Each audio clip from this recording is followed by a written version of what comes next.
কিয়ামতের দিন তো আমাদের জীবনের ছোট বড় সব কাজেরই হিসাব নেওয়া হবে, তাই না? কিন্তু এত সব কাজের মধ্যে কোন প্রশ্নটা সবার আগে করা হবে?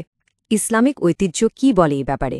চলুন আজকের এই আলোচনায় আমরা ঠিক এই বিষয়টাই একটু গভীরতা থেকে জানার চেষ্টা করি। একবার সেই বিচার দিবসের কথা ভাবুন তো। সূত্র বলছে সেদিন মানবজাতির সমস্ত কাজের যে খতিয়ান, মানে আমাদের আমলনামা, সেটা সামনে নিয়ে আসা হবে। জীবনের কোনো কিছুই সেদিন আর গোপন থাকবে না, প্রতিটি মুহূর্তের ফল একদম চোখের সামনে থাকবে। আর সেদিন জীবনে করা প্রত্যেকটা কাজ, কি ছোট কি বড়, সব কিছুকেই হিসাবের পাল্লায় মাপা হবে। মানে কোনো কিছুই বাদ যাবে না, সব কিছুরই পুঙ্খানুপুঙ্খ বিচার হবে। কিন্তু আসল প্রশ্নটা হলো, এত এত কাজের মধ্যে কোনটাকে সবচেয়ে বেশি গুরুত্ব দেওয়া হবে? মানে কোন প্রশ্নটা দিয়ে সেই চূড়ান্ত বিচার শুরু হবে? এটা কিন্তু আসলেই ভাবার মতো একটা বিষয়, তাই না? তাহলে এর উত্তরটা কি হতে পারে? আচ্ছা, সূত্র কিন্তু আমাদের সরাসরি উত্তরটা দিচ্ছে। যে কাজটা নিয়ে সবার আগে প্রশ্ন করা হবে সেটা ইসলামেরই একটা মূল স্তম্ভ।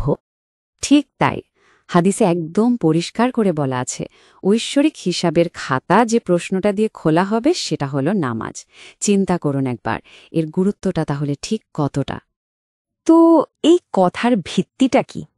চলুন এবার আমরা সেই মূল প্রমাণটাই দেখি, মানে যে হাদিসের উপর পুরো ধারণাটা দাঁড়িয়ে আছে। এই হাদিসের বার্তাটা কিন্তু অনেক গভীর। এখানে কি বলা হচ্ছে? বলা হচ্ছে নামাজ যদি ঠিক থাকে তাহলেই অন্য সব ভালো কাজ কবুল হওয়ার একটা সম্ভাবনা তৈরি হয়। এটা অনেকটা একটা চাবির মতো।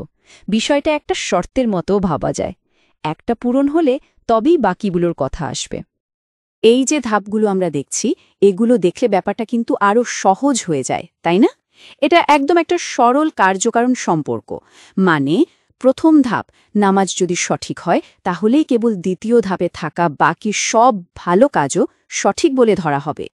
তার মানে কি দাঁড়ালো? এর ভেতরের তাৎপর্য কিন্তু বিশাল। নামাজকে এখানে একটা ফাউন্ডেশন বা ভিত্তির সাথে তুলনা করা যায়, যার উপর আমাদের সব ভালো কাজের ইমারতটা দাঁড়িয়ে আছে।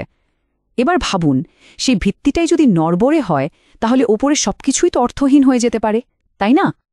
আচ্ছা, এই আলোচনার প্রায় শেষের দিকে এসে আমাদের সবার জন্য একটা খুব গুরুত্বপূর্ণ সতর্ক বার্তাও কিন্তু রয়েছে। সেই কঠিন দিনের ছবিটা একবার কল্পনা করার চেষ্টা করুন তো। আল্লাহ সবার আগে নামাজের কথাই জিজ্ঞেস করবেন, আর সেই চরম মুহূর্তে যখন আশপাশে আর কেউ থাকবে না সাহায্য করার মতো, তখন একমাত্র নামাজই হতে পারে মুক্তির একটা উপায়। সুতরাং নামাজকে শুধু একটা ধর্মীয় আচার বা নিয়ম হিসেবে দেখলে কিন্তু হবে না। এই হাদিসের শিক্ষা অনুযায়ী এটা হলো মুক্তির একমাত্র অবলম্বন।